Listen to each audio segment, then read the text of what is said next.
Assalamualaikum warahmatullahi wabarakatuh. Perkenalkan, kami dari kelompok 4 ingin mempresentasikan tentang bioteknologi non farmasi atau konvensional. Kami beranggotakan 5 orang, yaitu saya sendiri Agista Putri, kemudian ada Jailani Mutakin, kemudian ada Siti Ujaima, Muhammad Rama, dan Yuditya Amanda Salsabila.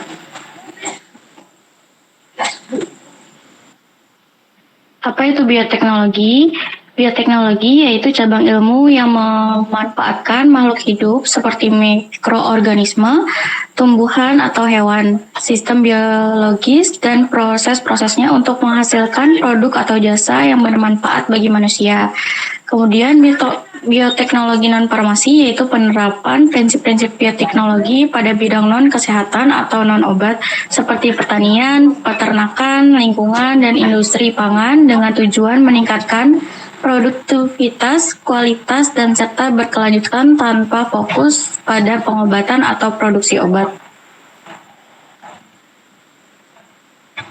Macam-macam bidang bioteknologi konvensional yaitu yang pertama ada pangan, yaitu fermentasi tempe, yogurt, atau keju. Kemudian yang kedua ada pertanian, yaitu pembastaran atau kultur jaringan. Yang ketiga ada peternakan, seleksi ras unggul. Kemudian ada kesehatan, yaitu antibiotik dan vaksin. Kemudian ada industri, bioremediasi, dan lingkungan, yaitu pengolahan limbah. Oke, di sini salah satu contoh kami yaitu dalam bidang bioteknologi non farmasi, ya, di mana pada industri pangan yaitu kami ngambil susu rendah laktosa.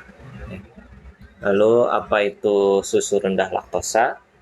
Di mana susu rendah laktosa atau low lactosa milk adalah susu yang telah diproses untuk mengurangi kadar laktosanya agar lebih mudah dicerna, terutama bagi orang-orang yang intoleransi laktosa. Di mana prinsip sederhananya susu ini bisa rendah laktosanya itu karena adanya enzim laktase. Di sini salah satu contohnya enzim laktase itu beta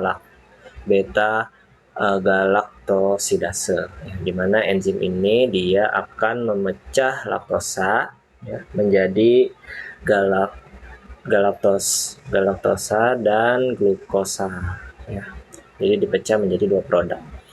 Lalu manfaat dan dampak sosialnya, yaitu di mana manfaatnya yang pastinya untuk pasien atau orang-orang penderita intoleransi laktosa, ya, di mana susu rendah laktosa ini mengandung enzim laktase, ya, yang sudah dipecah menjadi glukosa dan galaktosa, ya, sehingga mudah dicerna oleh orang yang tidak bisa mencerna laktosa, ya, terutama pada bayi, ya, yang biasanya diare dikarenakan intoleransi pada laktosa tersebut, ya. Jadi diberikan susu rendah laktosa atau RLM, ya. Lalu kandungan gizi tetap tinggi, ya, walaupun di sini ada tambahan atau melalui proses bioteknologi dengan menggunakan enzim laktase, yaitu dengan tujuan mengurangi laktosanya, tetapi kandungan gizinya itu tetap ada pada susu tersebut, yaitu tetap mengandung protein, kalsium, ya, fosfor, dan vitamin D yang penting untuk pertumbuhan tulang dan metabolisme.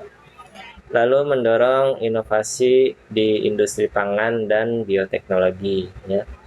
Pertama pada enzim laktosa ini, ya, untuk menciptakan apa yang menjadi produk premium, ya, dengan nilai jual lebih tinggi karena melalui proses bioteknologi otomatis harga suatu produk itu akan meningkat atau lebih bernilai, ya.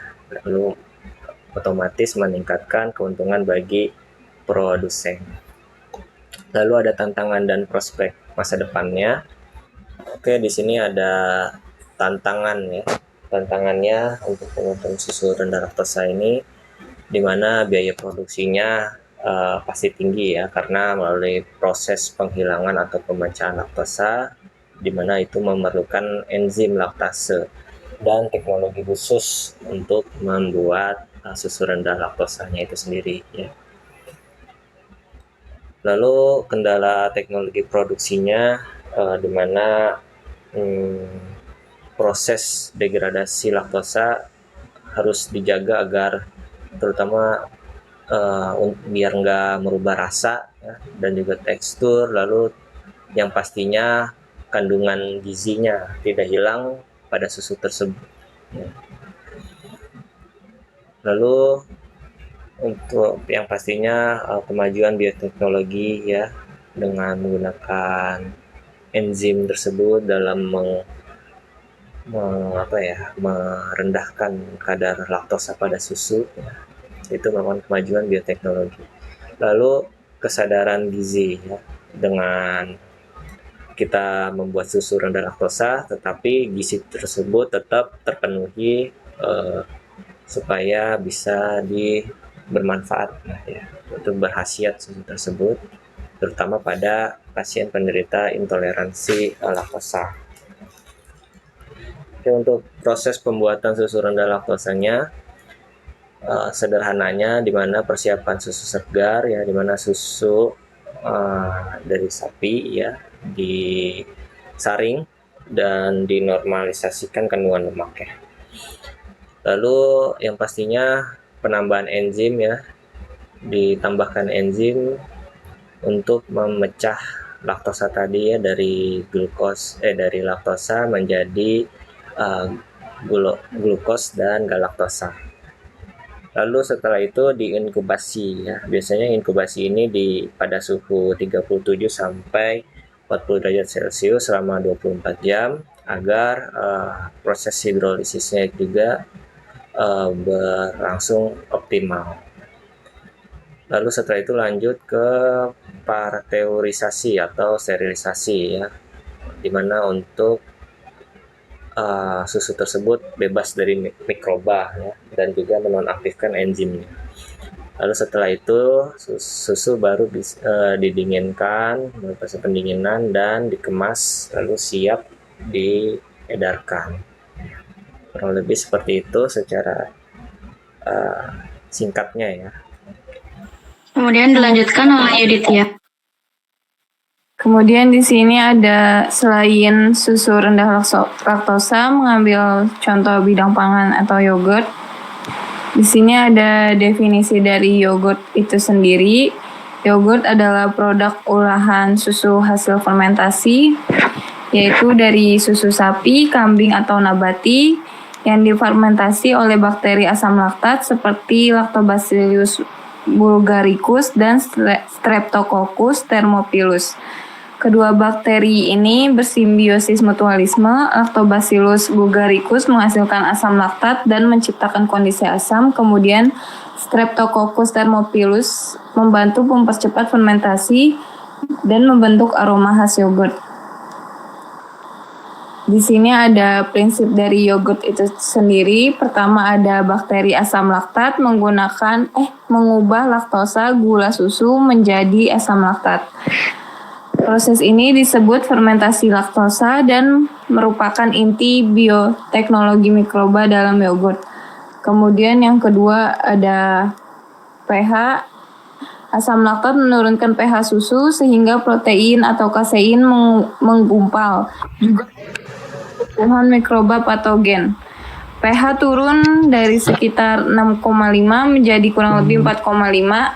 Kondisi asam ini menyebabkan protein kasein dalam susu menggumpal dan menghambat pertumbuhan mikroba patogen sehingga yogurt dapat aman dikonsumsi. Prinsip terakhir ada penggumpalan protein.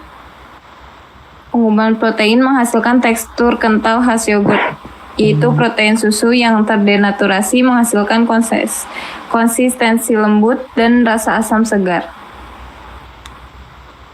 Selanjutnya akan dijelaskan oleh Agista.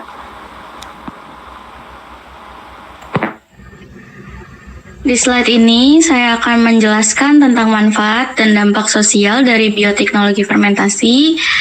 Jadi lewat proses fermentasi ini kita bisa menghasilkan produk yang sangat bergizi, mudah dicerna, dan juga mengandung probiotik yang bagus untuk kesehatan pencernaan. Contohnya kayak yogurt ini, yaitu hasil fermentasi yang banyak dimanfaatkan. Selain itu, lewat kegiatan seperti ini, masyarakat juga bisa belajar tentang bioteknologi dengan cara yang sederhana. Jadi tidak harus punya latar belakang sains dulu baru bisa untuk paham. Dari sisi sosial, bioteknologi fermentasi juga bisa bantu ningkatin kesadaran soal pentingnya keamanan pangan, dan bahkan bisa dijadikan peluang usaha rumahan, misalnya bikin produk fermentasi sendiri. Dan kalau dari sisi lingkungannya, prosesnya juga aman karena fermentasi ini termasuk ramah lingkungan, nggak pakai bahan kimia berbahaya dan limbahnya juga minim. Kemudian ada tantangan dan prospek masa depannya. Kalau kita lihat dari sisi tantangannya dan prospeknya, bioteknologi fermentasi ini sebenarnya punya banyak potensi. Tetapi juga ada hal-hal yang perlu diperhatiin, salah satunya menjaga kualitas dan kebersihan saat fermentasi, apalagi kalau dilakukannya tanpa alat laboratorium. Ini penting supaya hasilnya tetap aman dan berkualitas. Kemudian penerapan bioteknologi lokal juga masih perlu dikembangin lagi biar bisa bantu pemberdayaan masyarakat, terutama di sektor pangan dan ekonomi kreatif. Kedepannya bioteknologi fermentasi ini bisa banget dikembangin untuk buat produk probiotik baru yang bahan dasarnya dari alam Indonesia sendiri. Selain itu, kegiatan seperti ini juga bisa diintegrasikan ke dunia pendidikan agar siswa-siswi bisa belajar sains dengan cara yang lebih seru. Next. Jadi kalau disimpulkan, bioteknologi fermentasi ini punya peran yang sangat besar dalam pengembangan pangan dan juga edukasi masyarakat. Dengan teknologi sederhana kayak fermentasi yogurt, kita bisa mengenali manfaat mikroorganismenya, dorong inovasi produk lokal, dan sekaligus dukung ketahanan pangan yang berkelanjutan. Intinya, bioteknologi itu nggak selalu harus rumit. Lewat hal-hal sederhana kayak fermentasi, kita bisa bawa dampak positif buat masyarakat dan lingkungannya. Kemudian ada bioteknologi dan farmasi, kita mengambil dari bidang pertanian yaitu gandum rendah gluten. Di sini ada contoh poster kita. Kemudian untuk definisinya yaitu rekayasa genetik gandum merupakan penerapan bioteknologi untuk memodifikasi melalui teknik RNA interference atau dengan RNAi. Gen gliadin dibungkam agar gandum rendah gluten yang lebih aman bagi penderita celiak. Untuk prinsipnya yaitu RNAi bekerja dengan menonaktifkan ekspresi gen target melalui degradasi mRNA. Kemudian gen gliadin digabungkan dengan konstruksi RNAi di bawah promotor spesifik endosperma. Lalu dua garis gandum yaitu D783 dan D793 menunjukkan penurunan kuat ekspresi gliadin. Kemudian ada manfaat dan dampak sosial. Yang pertama yaitu menghasilkan gandum rendah gluten yang aman bagi penderita celiak dan juga sensitivitas terhadap gandum non-celiak. Lalu mempertahankan kualitas adonan atau sifat viskoelastis gandum dan juga menjadi alternatif pangan fungsional yang lebih sehat. Kemudian juga bisa menjadi alternatif pangan fungsional yang lebih sehat. Untuk tantangan dan prospek masa depannya yaitu kemungkinan peningkatan protein lain, misalnya seperti serpin yang bisa bersifat alergenik dan juga diperlukan penelitian lebih lanjut untuk memastikan keamanan jangka panjangnya. Untuk tantangan penerimaan publik terhadap tanaman transgenik, untuk prospeknya yaitu pengembangan varietas gandum bebas gluten permanen menggunakan kombinasi RNAi dan CRISPR atau CAS9. Jadi kesimpulannya itu rekayasa genetik menggunakan RNA interference atau RNAi berhasil menurunkan ekspresi gen gliadin pada gandum sehingga menghasilkan gandum rendah gluten yang lebih aman pada penderita celiak, yaitu celiak adalah penyakit gangguan autoimun kronis usus halus.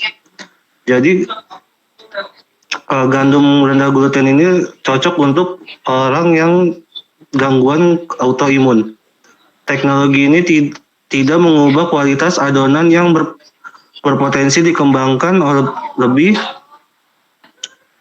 lanjut melalui kombinasi dengan CRISPR atau CAS9 untuk menciptakan varietas gandum bebas gluten secara permanen.